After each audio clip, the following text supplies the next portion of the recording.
हरिओम। श्री गुरुभ्यो नमः। स्वागत है आप सभी का आज के इस व्याख्यान में। अष्टाध्यायी काशिका वृत्ति के साथ हम लोग पढ़ रहे हैं और उस अध्ययन के क्रम में अब तक हमने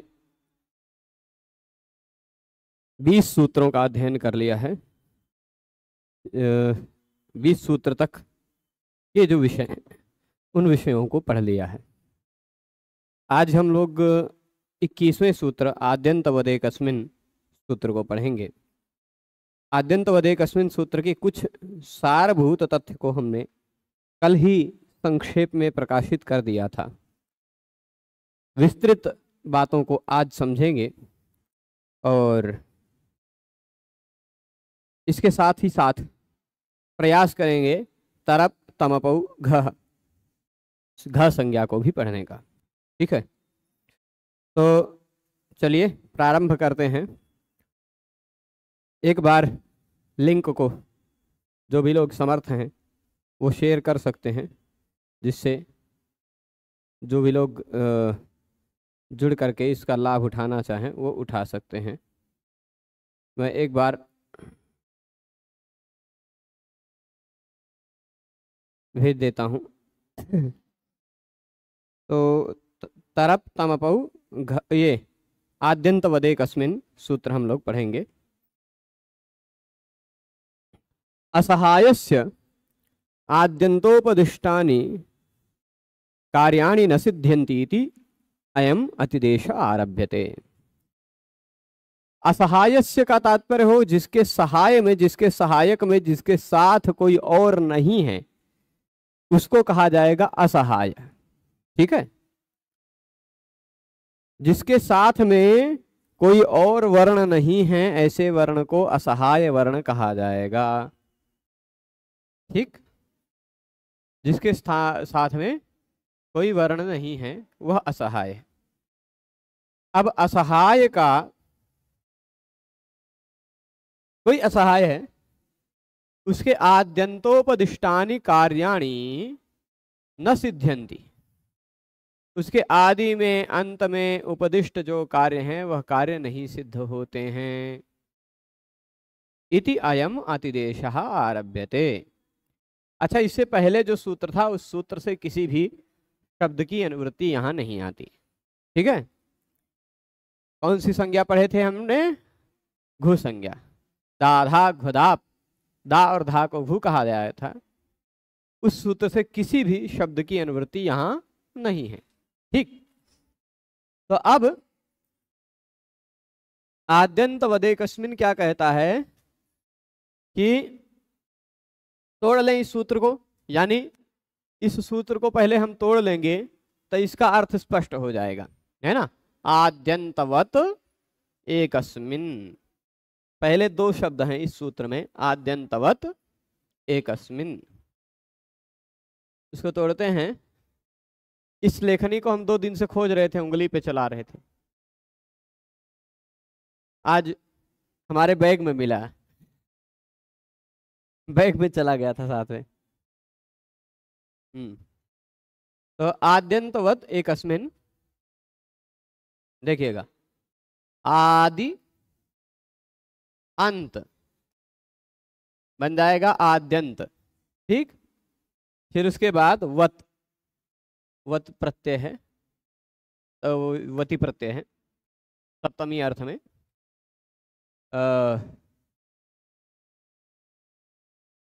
तत्र तस्यैव सूत्र से, तत्र तस्यैव। तो आद्यंतवत, यहां का तात्पर्य क्या है? एकस्मिन्, एक और भी है, एकस्मिन्, आद्यंतवत एकस्मिन्, यह 3 शब्द हैं। मतलब मूल रूप में द्वितीय शब्द हैं, आदि अंतवत, ये एक ही शब्द है आद्यंतवत। तो एकस्मिन् का तात्पर्य है कहीं एक ही है, अनेक नहीं है, एक ही है। उस एक में ही आद्यंतवत यानी आदि की तरह और अंत की तरह व्यवहार होगा। अकेला है। ठीक है, इतना ही खाली है। अब कह दिया, जैसे मान लीजिए एक कोई शब्द है, ई, खाली ई है, ठीक है। उस ई में एक है बेचारा, अकेला है ना। अब कोई ऐसा कार्य हो जो कार्य ई जिसके अंत में हो उसके स्थान पर हो रहा हो, या कोई ऐसा कार्य हो जो इस ई जिसका पहला वर्ण हो उसके स्थान पर हो रहा हो, तो क्या वह कार्य ई को हो सकता है? केवल अकेले ई को, जिसका पहला वर्ण ई हो उसके स्थान पर यह हो जाता है, या जिसका अंतिम वर्ण ई हो उसके स्थान पर अमुक कार्य हो जाता है। यदि ऐसा कहा जाए तो क्या वह कार्य इस ई के स्थान पर हो पाएगा? क्योंकि ये तो असहाय है, अकेला है, तो आद्यंत उपदिष्ट जो कार्य है वह कार्य इस अकेले के स्थान पर नहीं हो पाएंगे। पहला वर्ण यदि ई हो उसके स्थान पर यह कार्य होगा। यदि कहा जाए पहला वर्ण यदि स्वर वर्ण हो तो उसको यह कार्य होगा, ऐसा कहा जा सकता है। पर ये तो अकेला है, ये कैसे पहला हो गया? ये कैसे पहला हो गया? अंतिम वर्ण यदि स्वर वर्ण हो तो उसके स्थान पर अमुक कार्य होगा। तो आप कहेंगे इसके स्थान पर वह कार्य हो पाएगा क्या? कहेंगे नहीं हो पाएगा, क्योंकि ये असहाय है। तो असहाय पर वह कार्य सिद्ध नहीं हो पाएगा। मुख्य रूप से पहले समस्या जो उठ रही वो समस्या है, वह कार्य नहीं हो पा रहा है ना, क्योंकि वो कार्य सिद्ध नहीं हो पाएगा, क्योंकि ना यह तो आदि वर्ण है ना तो यह अंत वर्ण है। पहला वर्ण होने के लिए उसके तुरंत बाद और कोई वर्ण होना चाहिए, तब हम कह सकते हैं कि ये पहला है, ये दूसरा है, ये तीसरा है, ऐसा कह सकते हैं। अंतिम है, ऐसा होने के लिए उससे पहले और कोई होना चाहिए, तभी तो हम कहेंगे कि ये अंतिम है। तो जो एक अकेला है, असहाय है, वो कैसे आदि और अंतिम हो सकता है? वह अकेला आदि और अंतिम नहीं हो सकता। तो जो आदि और अंतिम के स्थान पर कार्य होने वाले हैं वह एक अकेले के स्थान पर नहीं हो पा रहे थे, इसीलिए अयम अतिदेशः आरभ्यते, इसीलिए यह एक अतिदेश सूत्र का आरंभ किया जा रहा है। अतिदेश सूत्र का आरंभ किया जाता है। अतिदेश का तात्पर्य क्या होता है? असहाय, यहां जो है ना, असहाय का तात्पर्य होता है अकेला। असहाय का तात्पर्य क्या है? अकेला, ठीक है। कोई व्यक्ति कह दे कि यह असहाय है, यानी वो अकेला है, तो असहायस्य यानी अकेला जो वर्ण है उसका आदि और अंत के स्थान पर होने वाले कार्य नहीं हो पा रहे हैं उस एक अकेले के स्थान पर। एक अकेले के स्थान पर आदि और अंत के उपदिष्ट कार्य नहीं हो पाते हैं। इसीलिए सूत्रकार ने क्या कह दिया? न सिद्ध्यन्ति इति अतिदेशः आरभ्यते। एक अतिदेश का आरंभ किया जा रहा है। अतिदेशः आरभ्यते है, अतिदेश आरभ्यते बन गया है। विसर्ग का लोप हो गया है। भो भगो अघो अपूर्व से योशी और लोपः साकल्य से नियम के आधार पर, ठीक है। तो भविष्य में वो सब भी हम जानेंगे कैसे लोप होता है विसर्ग का। तो अतिदेश आरंभ हो रहा है, ठीक है जी। हाँ ठीक है, एक बार और बता दें। असहायस्य, देखिएगा, असहायस्य का मतलब अकेले का, जिसका सहाय कोई नहीं, जिसके आसपास कोई नहीं है। ऐसा जो असहाय है यानी ऐसा जो अकेला है, उस अकेले के स्थान पर आदि और अंत में जो उपदिष्ट कार्य हैं, यानी कोई ऐसा कार्य है, पाणिनि जी ने उपदेश किया है कि यह कार्य आदि वर्ण के स्थान पर होगा। यहां ई मैंने उदाहरण दिया, ई नहीं, अब आ ही उदाहरण देते हैं, पहला वाला ही वर्ण। यह एक अकेला है, असहाय है। असहाय है कि नहीं? ठीक, यह एक असहाय है। उस असहाय के स्थान पर आदि का कोई कार्य नहीं हो पाता और अंत में उपदिष्ट कोई कार्य नहीं हो पाता। ठीक, कह दिया जाए कि अंतिम वर्ण के स्थान पर कोई कार्य होगा, तो इस आ के स्थान पर हो पाएगा क्या? यह अंतिम वर्ण तो है नहीं, अकेला है। कह दिया जाए आदि के स्थान पर, आदि वर्ण के स्थान पर कोई कार्य होगा, तो क्या इस अ के स्थान पर वह कार्य हो पाएगा? नहीं हो पाएगा, क्योंकि यह अकेला है। यह कैसे कह सकते हैं कि यह अंतिम वर्ण है? ना तो यह अंतिम वर्ण है, ना तो यह पहला वर्ण है सामान्य दृष्टि से, क्योंकि अंतिम तब होगा जब उससे पहले कोई होगा। पहला कब होगा? जब उसके बाद में कोई होगा, है ना। तो ना तो यह पहला हो पा रहा है, ना तो यह अंतिम हो पा रहा है, इसलिए असहाय जो है उसका आदि और अंत के कार्य स्थान पर जो उपदिष्ट कार्य हैं वो कार्य नहीं सिद्ध हो पा रहे हैं, इसलिए अतिदेश आरंभ किया जा रहा है। यह अतिदेश आरंभ किया जा रहा है। अतिदेश का तात्पर्य क्या होता है? जो जैसा न हो उसको वैसा बना देना अतिदेश कहलाता है। अतिदेश, ठीक। तो यह अतिदेश है ना। यहां पर आद्यंत वदेकस्मिन में जो वती प्रत्यय लगा है वह सप्तमी अर्थ में लगा है, सप्तम्य अर्थे वती ही, ठीक है। तो यहां क्या कह रहे हैं? एक से अधिक वर्णों में ही अंतता और आदिता देखी जा सकती है। जिससे कोई वर्ण पूर्व हो वह आदि है, जिससे कोई वर्ण पूर्व हो वह अंत है, और जिसके पर में कोई वर्ण हो वह आदि है, ठीक। जिसके पश्चात कोई वर्ण हो। और इसलिए यहां आद्यंतवद एकस्मिन आदिवत एकस्मिन अंतवत। अंतवत का तात्पर्य क्या है? एक अकेला वही अंत है, एक अकेला है वही आदि है, ठीक। वही आदि है वही अंत है, ऐसा माना जा सकता है। तात्पर्य क्या है? आदौ इव अन्ते इव, आदौ इव अन्ते इव, आदि की भांति अंत की भांति। सप्तमी के अर्थ में इव वती प्रत्यय लगा, इव अर्थ में, ठीक। तो यहां क्या तात्पर्य है? नारायण नारायण। तो अब यहां तक समझ गए, सप्तमी के अर्थ में वती है, इसलिए आदि का मतलब आदौ इव, आदि के समान, अंते इव अंत वर्ण के समान, एकस्मिन्नपि कार्यम भवति, एक वर्ण के रहने पर भी कार्य होता है, ठीक। अतिदेश सूत्र को कैसे पहचाने? अतिदेश सूत्र का पहचान यही है कि जो जैसा ना हो वैसा कहने का कार्य कर रहा हो। अतिदेश सूत्र में अधिकांश सूत्रों में वत दिखाई पड़ेगा, वत दिखाई पड़ेगा। स्थानिवत आदेशो अनल विधौ आद्यंतवत एकस्मिन, कहीं कहीं वत दिखाई पड़ेगा, वत नहीं भी दिखाई पड़ेगा तो अर्थ में वत आ ही जाएगा, ठीक है। किसी व्यक्ति के एक प्रश्न का एक बार के कमेंट पर यदि उत्तर न आए तो वो दोबारा वो कमेंट न करें, समझ जाए कि वो विषय से बाहर का है, मैं उत्तर नहीं दे रहा हूं, ठीक है। तो आदि अंतवत एकस्मिन, आदि और अंत के समान एक में ही वह कार्य हो सकता है, ठीक है।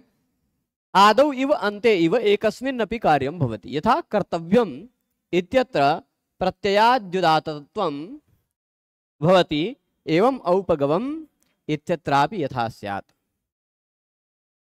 अब देखिएगा, कर्तव्यम और औपगवः, इस प्रसंग को देखने के लिए आप 3-1-3 नंबर सूत्र निकाल लीजिए। 3-1-3 अष्टाध्यायी में, ठीक है। निकला है सूत्र क्या है? आद्युदात्तश्च, आद्युदात्तश्च है। वह कहता है कि अच्छा, उस सूत्र से 2 सूत्र पहले क्या है? प्रत्ययः, दूसरा सूत्र है परश्च। प्रत्यय होता है, वह प्रत्यय बाद में ही लगता है, साथ ही साथ प्रत्यय का पहला स्वरवर्ण उदात्त भी हो जाता है। यह आद्युदात्तश्च सूत्र का मतलब। 3 सूत्र ये जो अभी आपने पढ़ा नहीं था, एक एक वाक्य में तीनों सूत्र का अर्थ लग गया, जान गए।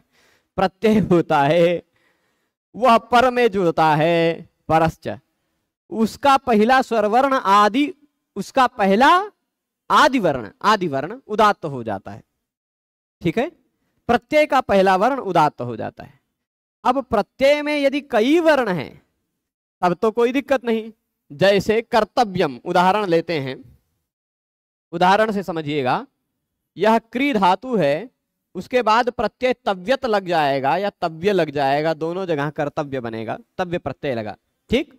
क्री धातु है, तव्य लगा, क्री को सार्वधातु का अर्ध धातु के हो नियम से क्री के जगह पे गुण होकर कर बन गया। ठीक, गुण होकर कर्तव्य। ता को र के बाद त आता हो, पहले स्वर वर्ण हो, उसके बाद र हो, उसके बाद यर हो। यर मतलब यवर अला यमगणना झबगड़दा झबगड़दा खपचटदा जड़ता कपशश, मतलब ह को छोड़कर कोई भी व्यंजन हो। स्वर के बाद र हो और उसके बाद कोई स्वर के अतिरिक्त वर्ण हो, मतलब ओ ह के अतिरिक्त कोई भी व्यंजन वर्ण हो, है ना, तो वह डबल हो जाता है विकल्प से। तो डबलता हो गया, कर्तव्य बन गया। ये र मूड़ी पे चढ़ जाएगा, तुरंत बाद में व्यंजन वर्ण मिलता है तो मूड़ी पे चढ़ जाता है। पर अब प्रत्यय परश्च आद्युदात्तश्च, इस नियम के आधार पर प्रत्यय का पहला वर्ण उदात्त हो गया, पहला स्वर वर्ण। ठीक है, तो यहां प्रत्यय कौन सा है? तव्यत का ता, प्रत्यय तव्य है ना, तव्य या तव्यत, उसका पहला स्वर वर्ण उदात्त हो गया, यानी ता जो है यह उदात्त हो गया। ता क्या है? उदात्त हो गया। यानी कर्तव्य यदि तव्यत प्रत्यय लगा करके तव्य बना, तव्यत नहीं, तव्य लेंगे, तव्यत नहीं लेंगे, क्योंकि तव्यत तित स्वरितम, तित स्वरितम, तित प्रत्यय स्वरित हो जाता है, यहां तव्य प्रत्यय ही लगाइएगा। ठीक है, तो प्रत्यय का तव्य प्रत्यय लगा है, तव्य प्रत्यय लगने पर उसका पहला स्वरवर्ण उदात्त हो जाएगा, पहला स्वरवर्ण उदात्त हो जाएगा। तो अब तव्य का पहला स्वरवर्ण त का आ है, वह उदात्त हो गया, ऊंचे से उच्चारण होगा, तव्य ऐसा बोला जाए, कर्तव्य त, त थोड़ा सा ऊंचे से बोला जाएगा। ठीक है, उदात्त हो गया। परंतु यह कर्तव्यम इत्यत्र प्रत्यय आद्युदात्तत्वम, कर्तव्य इसमें जो प्रत्यय का पहला स्वरवर्ण जो उदात्त है, या 3 नंबर, अच्छा 3 1 3 यहाँ लिखा भी है आद्युदात्त से, है ना, प्रत्यय का आद्युदात्त जो है वह औपगवम में भी हो जाए। औपगवम में कैसे होगा? औपगवम का तात्पर्य क्या है? उदाहरण देते हैं। औपगवम में प्रत्यय ऐसी है, ये ध्यान दीजिएगा, मूलतः शब्द है उ प गु, क्या है? उपगु, उसके बाद प्रत्यय लगेगा अण, जिसका बचा है अ। ठीक, उपगु और अ। यदि या की संज्ञा वाला, अणा की संज्ञा वाला कोई प्रत्यय लगा हुआ हो तो उसके शब्द का पहला स्वरवर्ण वृद्धि को प्राप्त हो जाता है, वृद्धि हो जाती है, उ बन गया औ, औपगु। और प्रत्यय का पहला वर्ण स्वरवर्ण हो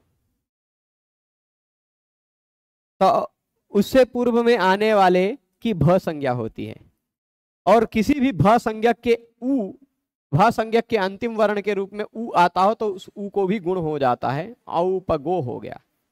ठीक, और गुण, गुण हुआ, गुण के बाद एचो यवायावः, ये जो संधि का नियम है, ओ के बाद स्वरवर्ण हो तो ओ के जगह पे अव हो जाता है, तो गव बन गया, औपगव अ।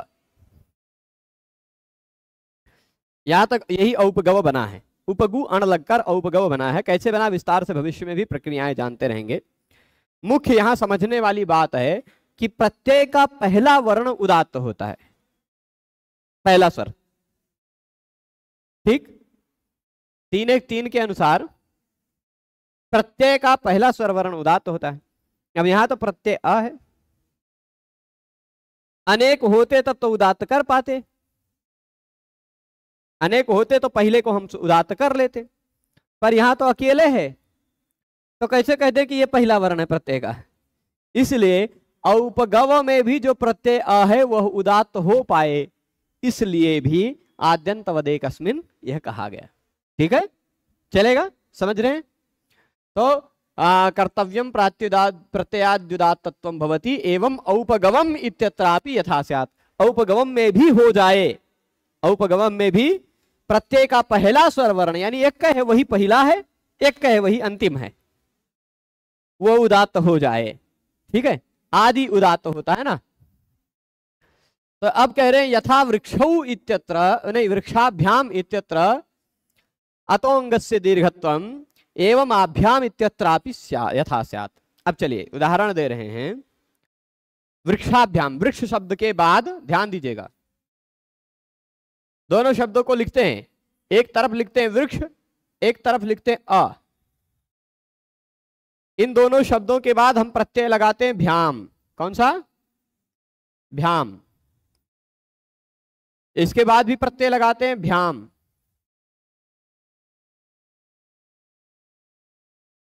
आप कहेंगे वृक्ष और अ को कंपेयर क्यों कर रहे हैं? क्योंकि वृक्ष में भी इस प्रत्यय से जस्ट पहले अ है। प्रत्यय से जस्ट पहले वर्ण कौन सा है? अ, अंतिम वर्ण।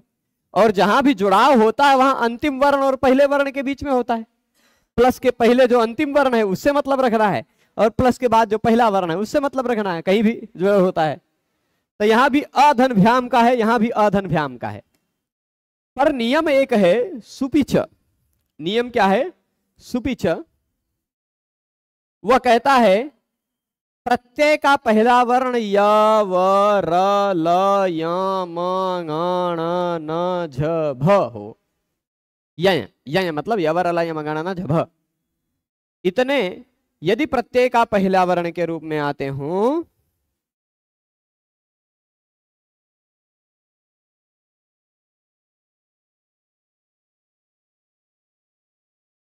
ठीक, थोड़ा सा प्रतीक्षा करें, 1 मिनट, ये पूरा क्लियर कर दूं ये विषय पूरा, फिर मैं बताता हूं। तो वृक्ष भ्याम अभ्याम, यहां पर नियम लगता है सुपिचा। सुपिच तो वह क्या करता है? वृक्षाभ्याम, यहां पर अतोंगस्य दीर्घत्वम 73102 नंबर सूत्र है। सुपिच निकाल लीजिएगा, 73102 सूत्र क्या है? सुपिच। ठीक है, चलेगा? तो सुपिच से दीर्घ हो जाता है। क्या कहता है सुपिच? सुपिच सूत्र में प्रसंग बस आ रहा होगा अतो दीर्घो यही आ रहा है ना। तो आ को सुप प्रत्यय का पहला वर्ण, सुप प्रत्यय का पहला वर्ण सु औजस अम औट षष्टाभ्याम भिस गेभ्याम भ्यस घसीभ्याम भ्यस घस ओस आम गी ओस सुप, इन 21 प्रत्ययों में से किसी भी प्रत्यय का पहला वर्ण यदि यवर ल यमंगणा न झभ हो, यहां भ है, तो उस प्रत्यय से पहले आने वाले शब्द के अंतिम वर्ण अ को दीर्घ हो जाता है।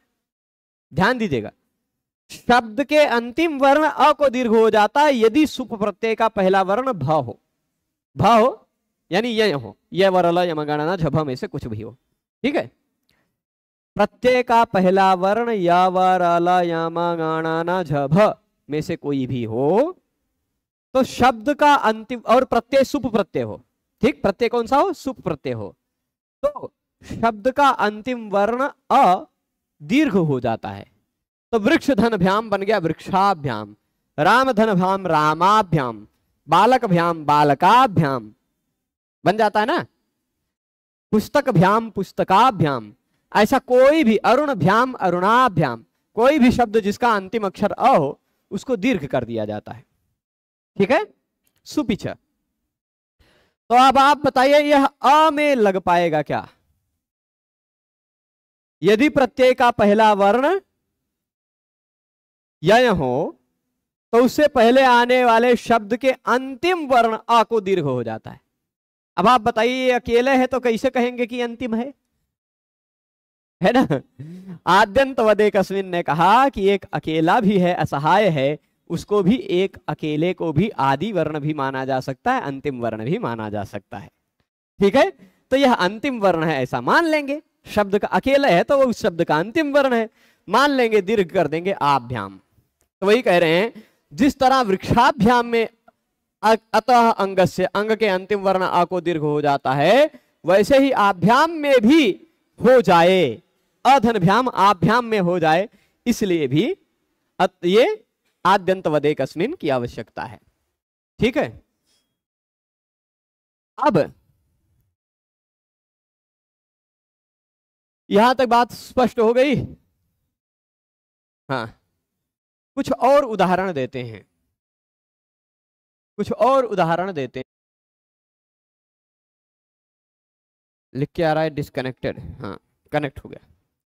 अष्टाध्यायी में प्रश्न क्या है कि अष्टाध्यायी में काशिका वृत्ति क्या है, और अष्टाध्यायी जब पाणिनि जी ने लिखा है तो अष्टाध्यायी में काशिका की रचना अलग कवि कवि नहीं है, कवि कविता लिखते हैं, ये कवि नहीं है, ये आचार्य हैं।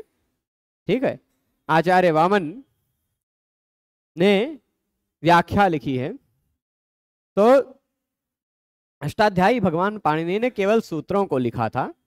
वो सूत्र सबकी समझ में नहीं आते हैं, यद्यपि समझ आ जाए, कोई समझाने वाला हो तो सब समझ में आ जाएंगे, सूत्र सूत्र समझ में आता जाएगा, कोई समझाने वाला हो तो जिसको कोई समझाने वाला नहीं मिल पाता है और जो संस्कृत भाषा समझ सकता है, संस्कृत भाषा में पढ़ सकता है, ऐसे व्यक्ति के लिए यह व्याख्या का उन्होंने, वामन और जयादित्य दो लोगों ने मिलकर लिखी हुई व्याख्या है। ठीक है जी। गुरु जी, रे वर्ण की मात्रा होती है, वैसे लृ स्वर की मात्रा होती है क्या?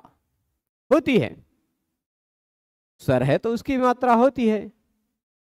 सक्लृ जो लृ दिखाई पड़ रहा है वह क्लृ नहीं है, का आधा और लृ नहीं है, का पे लृ की मात्रा ही है, ऐसा समझिएगा। ठीक है, गमलृ जो धातु दिखाई पड़ता है वो गमलृ धातु में गम धातु म के ऊपर लृ की मात्रा, वो पूरा लृ ही लिख दिया जाता है। उसी तरह अब वो आजकल के हिंदी के फॉन्ट में नहीं आता, तो उसमें संस्कृत भाषा की कमी नहीं है। ठीक है, स्वर वर्ण है तो उसकी मात्रा ही रहती है। ठीक, तो अब अष्टाध्यायी पाणिनि जी की रचना है, काशिका उसके ऊपर लिखी हुई संस्कृत भाषा में लिखी हुई एक व्याख्या है, जिसको वामन और जयादित्य दो लोगों ने मिलके लिखा था। अब विषय पे आते हैं। तो विषय में एक, अच्छा मैं कुछ और उदाहरण देने जा रहा था। बिल्कुल,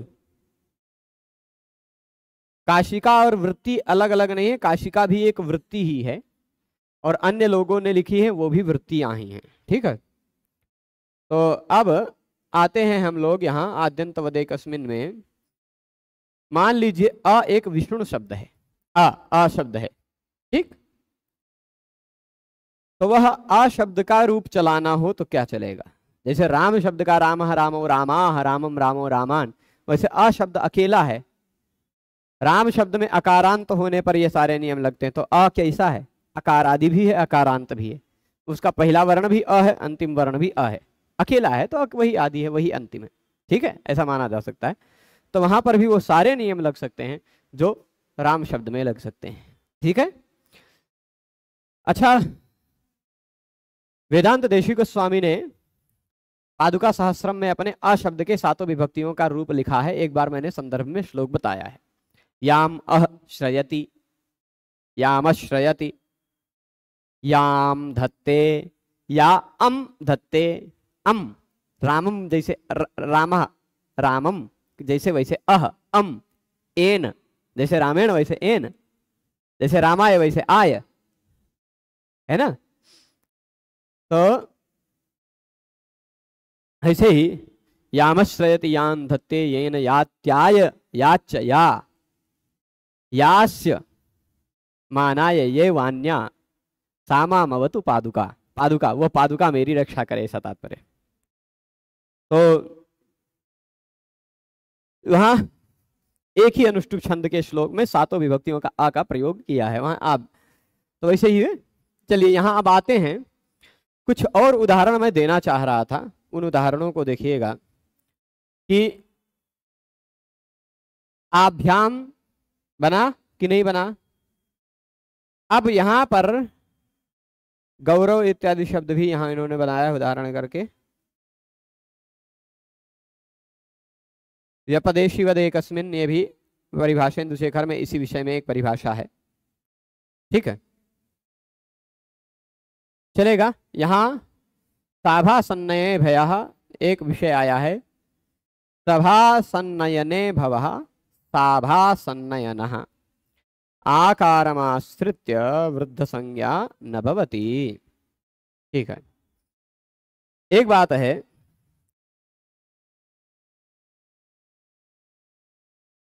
एकस्मिन् इति किम, एकस्मिन् इति किम।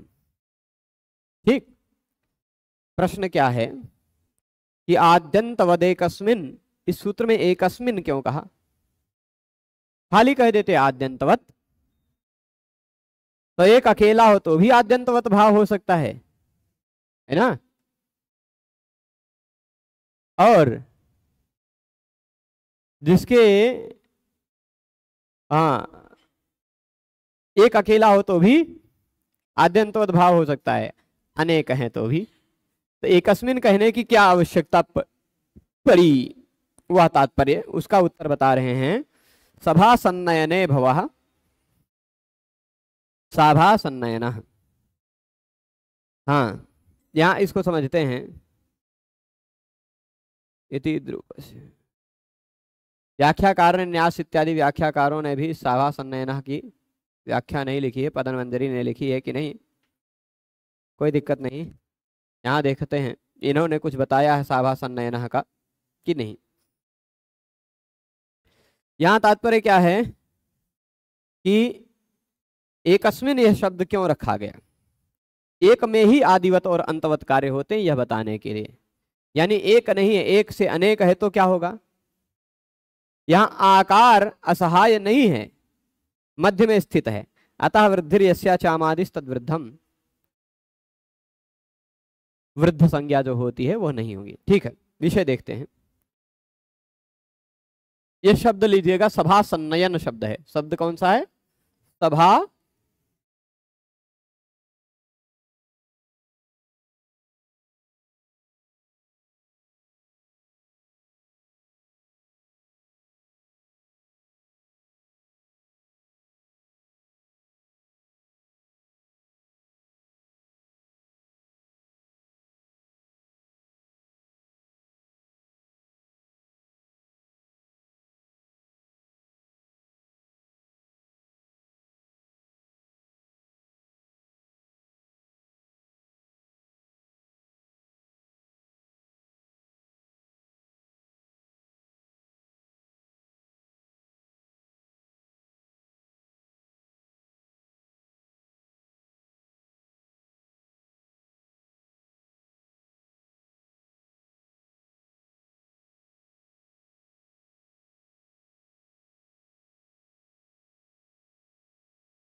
नारायण हरिओम।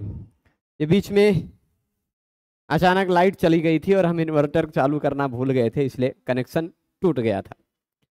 तो अब पुनः आप सबके बीच में प्रकट हो गए हैं हम। तो कितनी वृत्तियां आप भी लिखना चाहें तो आप एक वृत्ति लिख सकते हैं। तनु नाम है तो आप तन्वी वृत्ति लिख दीजिए, आप भी लिख सकते हैं। इसी कितनी वृत्तियां बहुत सारे आचार्यों ने लिखी, कह नहीं सकते कितनी वृत्तियां हैं। ठीक है, काशी का एक आचार्य ने लिखी व्याख्या है, कोई और भी लिख सकता है उसी नाम से व्याख्या। ठीक है, उसके लिए व्याकरण शास्त्र का इतिहास इत्यादि पढ़िए, जान जाएंगे। तो मैं बता रहा था, ये गायब हो गया था ना लिखा हुआ हमारा, यही सो गए थे। तो अब आते हैं, फिर से लिखते हैं। शब्द था सभा सन्नयन। क्या शब्द था, सभा सन्नयन। इस शब्द से अण प्रत्यय लगेगा तो पहले स्वरवर्ण की वृद्धि होकर साभा सन्नयन बन जाएगा। ठीक है, अब यहां साभा सन्नयन में आद्यंत वदेकस्मिन, आद्यंत वदेकस्मिन एक आ, अकेला आ होता। ठीक, अकेला आ होता तो यहां आकार जो है ना आ, वह असहाय नहीं है, असहाय नहीं है ना, उसके साथ बहुत सारे वर्ण हैं।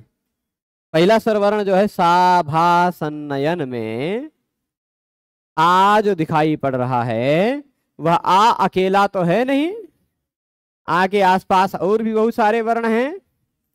है ना। तो इसलिए सभा सन्नयने भवः साभा सन्नयनः, यहाँ पर आ को आधार मान करके वृद्ध संज्ञा नहीं होती, केवल आ को मान करके वृद्ध संज्ञा नहीं होती। क्यों? क्योंकि नियम है वृद्धिर यस्या चामादिस तद्वृद्धम। जिस शब्द के पहले स्वरवर्ण को वृद्धि कहा जा सके उस शब्द को वृद्ध कहा जाता है। ठीक, जिस शब्द के पहले स्वरवर्ण को वृद्धि कहा जा सके तो इस शब्द के पहले स्वरवर्ण आ को वृद्धि कहा जा सकता है, पहले स्वरवर्ण को। तो इस कारण इसको वृद्ध कहा जा सकता है ना। परंतु यहां आकार असहाय नहीं है, यह मध्य में स्थित है, इसलिए यहां वृद्धिर यस्या चामादिस तद्वृद्धम से वृद्धि संज्ञा नहीं होगी। ठीक है, आदि में स्थित नहीं है, मध्य में स्थित है। ठीक है, तो ये कुछ विषय है।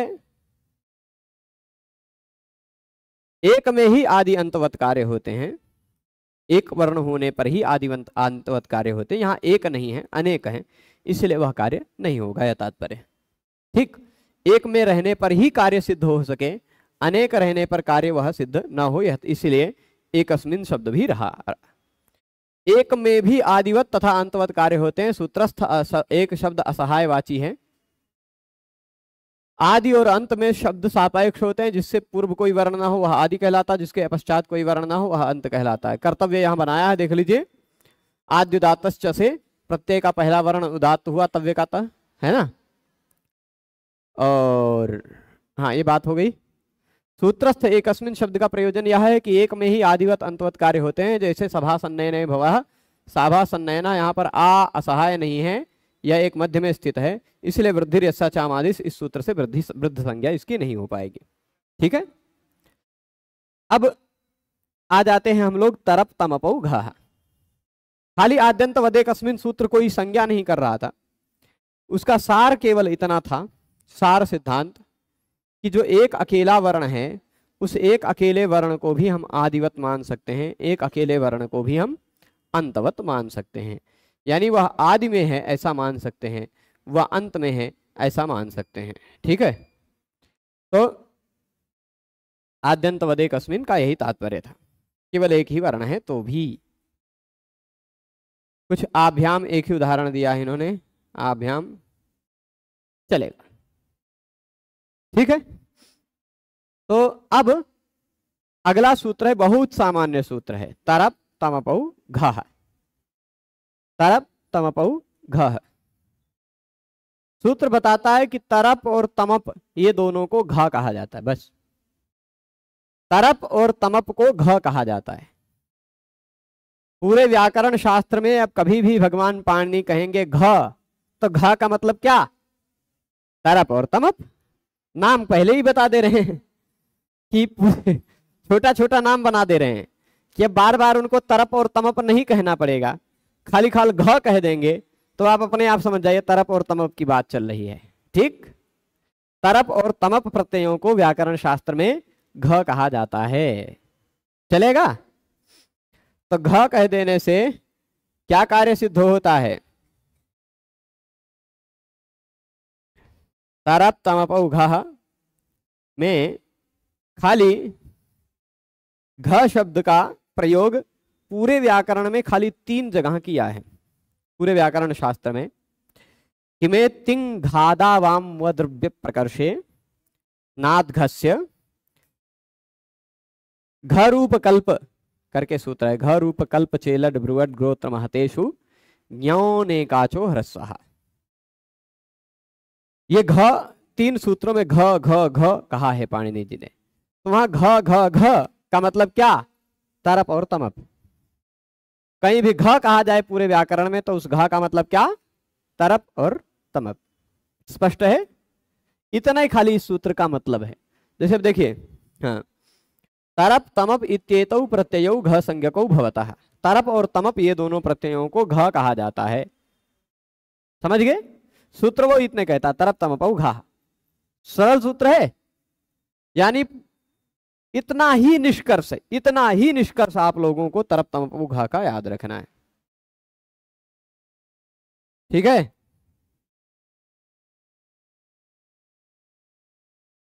तो अब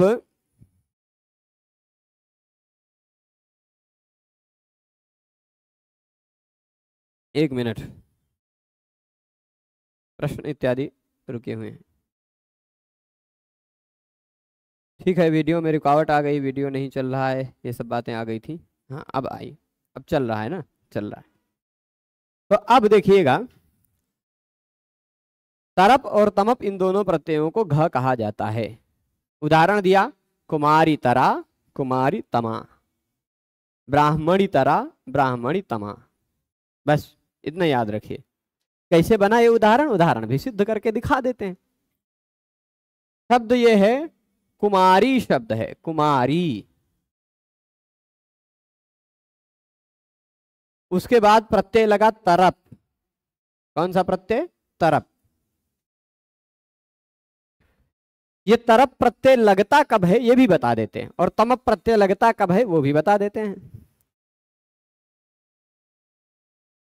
तरप प्रत्यय लगता है द्विवचन विभज्योपपदे तरबीय सुनऊ।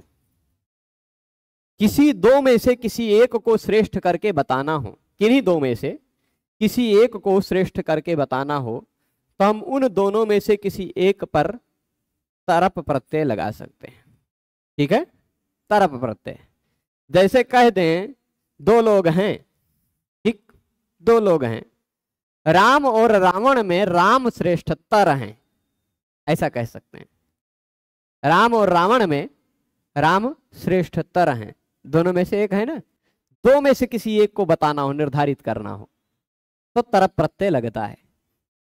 और बहुतों में से किसी एक को निर्धारित करना हो तो श्रेष्ठ, तो फिर तमप प्रत्यय लगता है। श्रेष्ठतर खाली वो तो श्रेष्ठतर नहीं कहना है। राम और रावण में राम जी ही उत्तर हैं, तर कह दे सकते हैं, या कह सकते हैं कि ज्यादा प्रशंसनीय है ना। तो तर प्रत्यय इसे लगता है, और तम प्रत्यय लगता है इसी तरह, जो अनेक में अतिशयने तमविष्ठनौ। तमप और इष्ठन ये दो प्रत्यय लगते हैं अतिशय अर्थ में। तो जैसे दो लोग हैं, दो कुमारी हैं, दो कुमारियों में एक 17 साल की है, एक 16 साल की है। ठीक है, या ऐसा कह दीजिए, एक 17 साल की, एक 16 साल 11 महीने की है। ठीक है, तो उन दोनों में जो कम छोटी है, जो ज्यादा छोटी है, वो कही जाएगी कुमारी तरा। क्या कही जाएगी, कुमारी तरा। परंतु एक पूरे विद्यालय की कक्षा है, उस पूरे विद्यालय की कक्षा में कई कुमारियां हैं, 10-20 हैं। उस 10-20 कुमारियों में से कोई एक कुमारी की आयु जिसकी सबसे छोटी है, वह कुमारी तमा। ठीक है, चलेगा। तो अनेक में से किसी एक को कहा जाए तो कुमारी तमा, तमप प्रत्यय लगता है। दो में से किसी एक का निर्धारण करना हो तो तरप प्रत्यय लगता है। और इन दोनों प्रत्यय को घ कहा जाता है। क्या कहा जाता है, घ। तो अब कुमारी तरा, कुमारी तमा कैसे बना, कैसे बना उसको भी बना लेते हैं, है ना। बनाने के लिए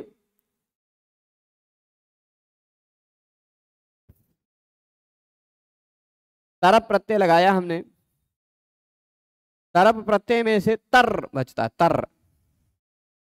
ठीक है,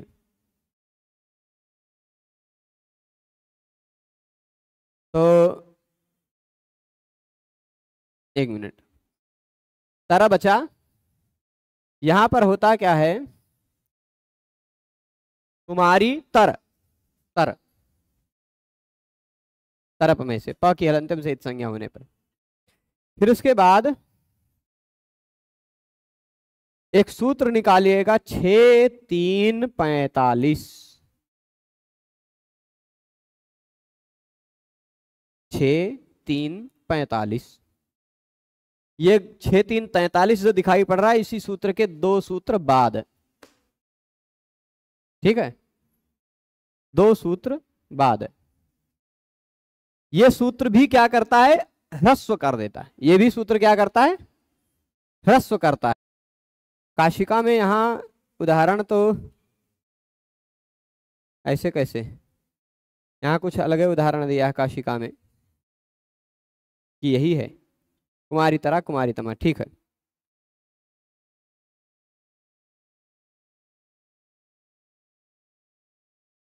ठीक है, यहाँ ये कुमारी उससे ह्रस्व नहीं होगा, उगितस च से ह्रस्व होगा जहां उगितस च से गीप प्रत्यय लगा। कुमारी में उगितस च से गीप प्रत्यय लगा नहीं, उगित नहीं है ना, श्रेयसी इत्यादि होता गीप वाला तो उससे लगता। 6-3-43 नंबर सूत्र से ही ह्रस्व हो जाएगा।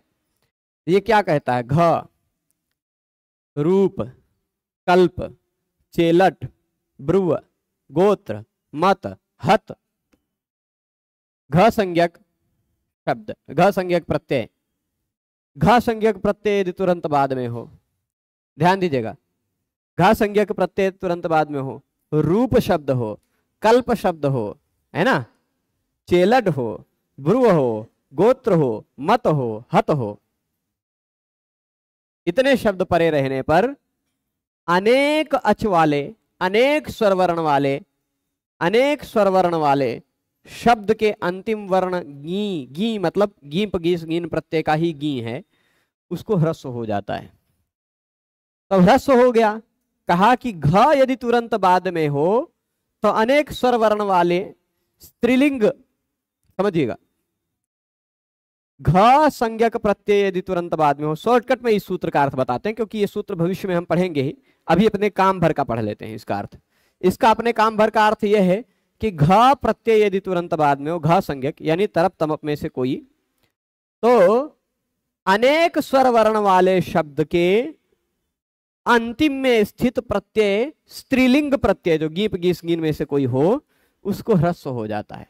तो यह कुमारी जो ई गी दिखाई पड़ रहा है, गी प्रत्यय, उसको ह्रस्व हो गया, कुमारी तर बन गया। इसी पर स्त्रीलिंग का एक टाप प्रत्यय लगेगा अजाद्यतश टाप से, तो बन जाएगा कुमारी तरा, है ना, कुमारी तरा, ह्रस्व बन गया कुमारी को। वह ह्रस्व क्यों हुआ, घ रूप कल्प चेलड भ्रुव गोत्र मत हतेषु न्योने काचो ह्रस्व। ठीक है, तो इस सूत्र से ह्रस्व हो गया। इसी तरह जी अनेकाच के गी को ह्रस्व करता है ना, गी क्या है, गीप गीस गीन स्त्रीलिंग के ही प्रत्यय। कौन सा, योगी शब्द पुल्लिंग है, योगी तमा योगी तरा ऐसा मत कहिएगा, अनेकाच के गी को ह्रस्व करना है, तब भी नहीं होगा। स्त्रीलिंग को ही मैं बोल रहा हूं, स्त्रीलिंग को ही ह्रस्व होगा। यहाँ गी कहा गया, गी मतलब गीप गीस गीन प्रत्यय में से, योगी में ऋणी प्रत्यय है, ये नहीं, योगी में इनी प्रत्यय है, इनी, है ना, चलेगा, तो गीप नहीं है, क्या गीप गीस गीन, हाँ, स्त्रीलिंग हो, स्त्रीलिंग के गीप गीस गीन को ह्रस्व हो जाया करता है। ठीक है, तो अब देखिएगा, कुमारी तरा कुमारी तमा, इसी तरह तर प्रत्यय ना होता, तम प्रत्यय होता तो वो भी घ है, घ प्रत्यय हो तो अनेकाच के गी को ह्रस्व हो जाता है, शब्द के अंतिम वर्ण को ह्रस्व हो जाता है, कुमारी तमा। ब्राह्मणी था ब्राह्मणी बन गया, ब्राह्मणी तरप तमप इन दोनों में। ठीक है, अच्छा, घ संज्ञा का केवल इतना ही कार्य नहीं है, घ संज्ञा का और भी कार्य है। क्या कार्य है, ये एक और सूत्र से होता है, किमे तिंघादावाम व द्रव्य प्रकर्षे, किमे तिंग अव्यय घादावाम द्रव्य प्रकर्षे, आमु प्रत्यय लगता, आमु, कौन सा, आमु प्रत्यय लगता है, घ के बाद आमु प्रत्यय लगता है। जैसे आपने कभी कभी ऐसा शब्द सुना होगा, विजयते, विजयते, इसके बाद विजयते के बाद तर प्रत्यय लग गया, तर, ठीक है, तिंगश्च, तिंगा ऐसा सूत्र लगता है, तरप। तो यहां होता क्या है, जो आमु प्रत्यय लगता है, किम, किम शब्द है, मान लीजिए किम नहीं, या विजयते ले लीजिए, विजयते किम, तो यहां होता क्या है, तर है या तम है। इसी तरह विजयते तम,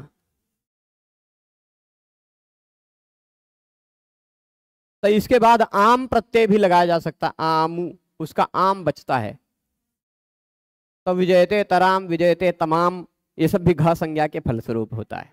ठीक, घ गिम, किम को, एत को, तिंग को, अव्यय को, है ना, किम, एत, तिंग, अव्यय और घ को आमु प्रत्यय लग जाता है द्रव्य प्रकर्ष में, अद्रव्य प्रकर्ष में।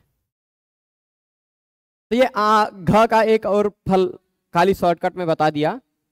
एक और फल भी है घ का, नादघस्य, 8वें अध्याय में मिलेगा, नादघस्य। ठीक,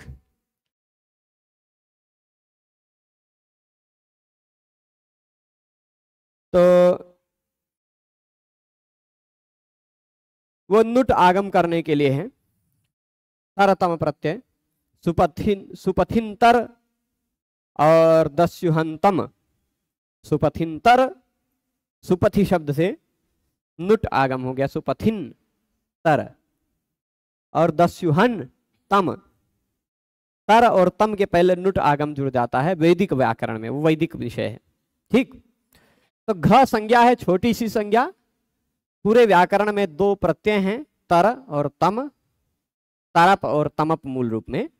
उन तरप और तमप प्रत्ययों को व्याकरण शास्त्र में घ इस नाम से जाना जाता है। ठीक है, इतना इस सूत्र का तात्पर्य है। तो अब कह रहे हैं आगे कि घ प्रदेशाः, घ के प्रदेश कौन कौन से हैं? तो घ के प्रदेश हैं, घ रूप कल्प चेलड ब्रुव गोत्र मत हतेषु ज्ञोन एकाचो ह्रस्व इत्येवम आदयः इत्यादि। यानी घ रूप कल्प इत्यादि सूत्र में जैसे भगवान पाणिनि ने लिखा है, उन सभी सूत्रों में जहां कहीं भी घ आ जाए, उस घ का मतलब आप समझिएगा क्या, घ का मतलब तरप और तमप प्रत्यय। ठीक है, इतना हो जाएगा। अब हम आते हैं अगले विषय पर, अगले सूत्र पर। ठीक है, अगला क्या है? अगला है घ संज्ञा के बाद कौन सा है? अच्छा, घ संज्ञा का वर्णन केवल पाणिनीय व्याकरण में ही है, अन्य व्याकरणों में नहीं। मेरे द्वारा पढ़े हुए अन्य व्याकरणों में घ संज्ञा का वर्णन नहीं है। हेमचंद्र ने भी कहीं भी सूत्र में घ का उल्लेख नहीं किया है। ठीक है, घ का प्रयोग नहीं किया है। तो घ रूप कल्प चेलट वाला कार्य जो ये कर रहे हैं पाणिनि भगवान, वो कैसे करते हैं? वो घ नहीं करते हैं, सीधे ऐसे लिख देते हैं, तर तम कल्प चेलेषु, तर तम कल्प चेलेषु ब्रुवादिषु, ब्रुवादिषु खाली ऐसे कह दिया, इव वामनः, वामन हो जाता है। वामन मतलब ह्रस्व। हरिनामामृत व्याकरण में ह्रस्व को कहा जाता है वामन, दीर्घ को कहा जाता है त्रिविक्रम, और प्लुत को कहा जाता है महापुरुष। ठीक, वामन, त्रिविक्रम, महापुरुष, ऐसे सब नाम है, गजब नाम है, सब भगवान के नाम से हैं। तो वो वामन कर देते हैं, सीधे डायरेक्ट ह्रस्व कर देते हैं। और फिर उसके बाद सिद्ध हेमचंद्र में भी घ संज्ञा नहीं करते हैं, डायरेक्ट वैसे ही ऋदुदित तरतम रूप कल्प ब्रुव चले चेलट गोत्र मत हते वाह ह्रस्वश्च, तरतम सीधे कह देते हैं, है ना, ऋदुदित तरतम कल्प रूप हते, ऐसे सब कुछ सूत्र करके वो ह्रस्व सीधे सीधे विधान करते हैं।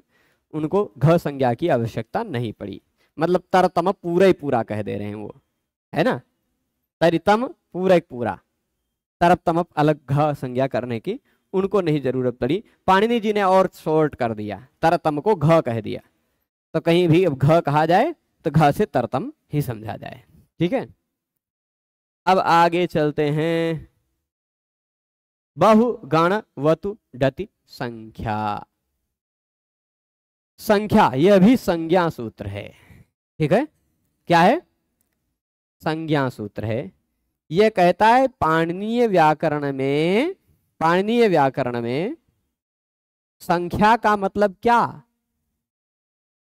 जो गिनती गिनते हैं वो संख्या नहीं है। जो आप गिनती गिन रहे हैं वही संख्या, ये बात नहीं है। तो कैसे संख्या है, किसे कहते हैं संख्या? अतिशयन विजयन्ते, ये तात्पर्य लेंगे।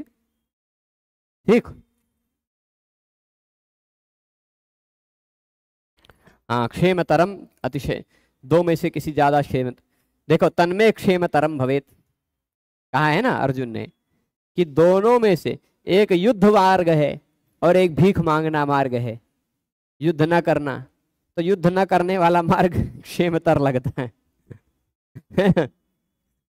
तो ऐसे ही है, बहुत सारे हैं, है ना। अब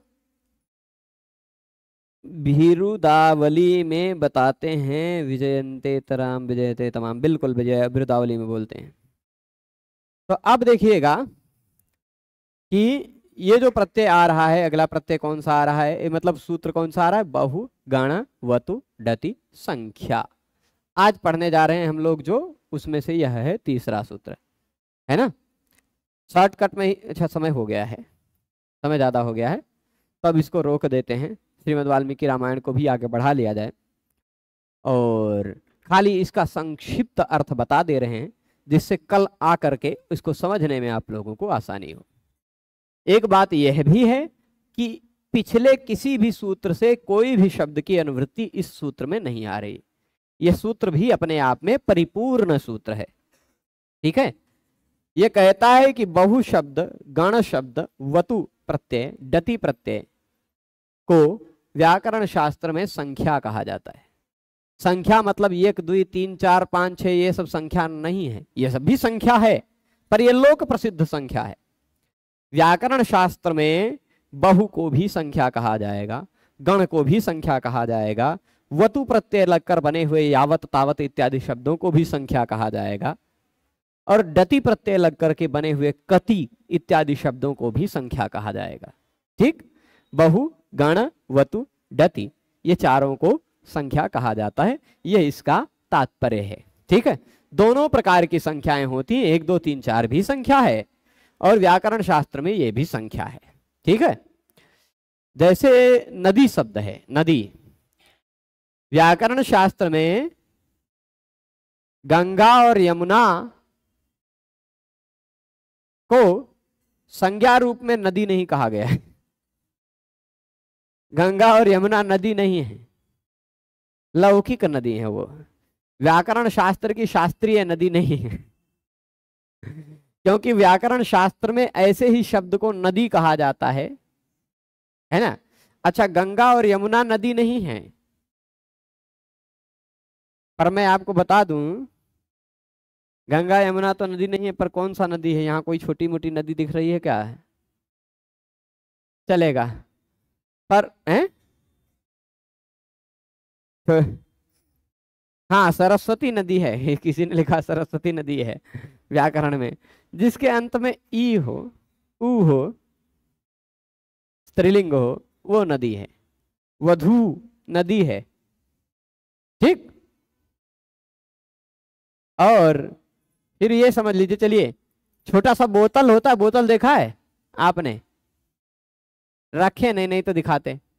व्याकरण शास्त्र की भाषा में गंगा यमुना नदी नहीं है, लेकिन उस छोटे से बोतल को संस्कृत में कहा जाता है कूपी, वो नदी है। ठीक है, तो क्यों? जिस शब्द के अंत में ई ऊ आता हो और जो शब्द स्त्रीलिंग हो वही नदी है। यू स्त्र्याख्यो नदी, अष्टाध्यायी में हम पहले अध्याय के चौथे पाद में वो सूत्र पढ़ेंगे। ठीक है, तो अब हाँ, चलो, किसी ने कहा भानु, भानु नहीं है नदी प्रभु, धेनु नदी है, स्त्रीलिंग में ही नदी संज्ञा है। पुल्लिंग में नहीं, ठीक है। हाँ, सरयू तो ही है, स्पष्ट रूप में नदी है, यू अंत में आ रहा है, ऊ।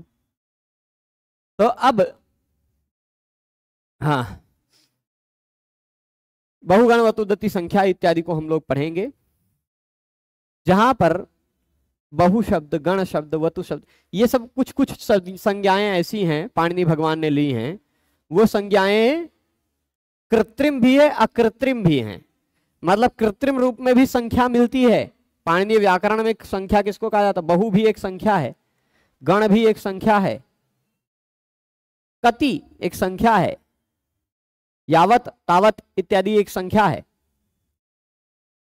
व्याकरण शास्त्र में, और 1 2 3 4 इत्यादि भी संख्या है, ठीक है। तो वैसे ही कुछ कुछ, अच्छा, इस विषय पर और विस्तार से जितने और पक्ष हो सकते हैं उन पर चर्चा की जाएगी परसों। कल शाम के समय त्रयोदशी हो जाएगी, तो त्रयोदशी के दिन हम लोग व्याकरण नहीं पढ़ते हैं। परसों, आज द्वादशी है, अच्छा नहीं, कल हम लोग शिशुपाल वध भी पढ़ेंगे, ठीक है। तो इसको बहुगण वतुदति संख्या को, संख्या, और फिर खाली इतने नहीं है, बहुगण वतुदति संख्या, स्नानता, षट, डति, च, ये 3 सूत्र हम लोग पढ़ेंगे, ठीक है। बहुगण वतुदति संख्या, स्नानता, षट, डति, च, ये 3 सूत्र हम लोग कल पढ़ेंगे, ठीक है। सभी लोग जुड़े रहे, उसके लिए सभी को बहुत बहुत धन्यवाद। आप सभी लोगों में से कोई भी लोग, आपके परिचित में कोई भी यदि व्याकरण प्रारंभ से पढ़ना चाहता है तो बहुत ज़्यादा नहीं गया है, क्योंकि मुझे बहुत लोग अभी भी फ़ोन कर रहे हैं कि मुझे शुरू से व्याकरण पढ़ना है। तो उन सभी लोगों को बताइए कि यदि शुरू से पढ़ना है तो आज ये 35वां भाग है, इससे पहले 34 भाग हम पढ़ा चुके हैं, वह क्रमशः देख करके प्रारंभिक रूप से व्याकरण अच्छे से समझ सकते हैं, ठीक है। तो क्रमशः यदि चलेंगे तो बहुत आसानी से समझ में आएगी। आप, मैं इतना कहता हूं, 200 भाग तक देखने के बाद व्याकरण आपको ऐसा समझ में आने लग जाएगा कि आप कोई भी सूत्र पढ़ेंगे, 200 क्या 100 तक में वैसी गति हम बनवा देंगे कि आप अष्टाध्यायी के सूत्रों को पढ़ेंगे, अष्टाध्यायी के सूत्र अपने आप अपना अर्थ बताने लग जाएंगे आपको, ठीक है। तो फिर सभी लोगों को बहुत बहुत धन्यवाद। नमो नमः।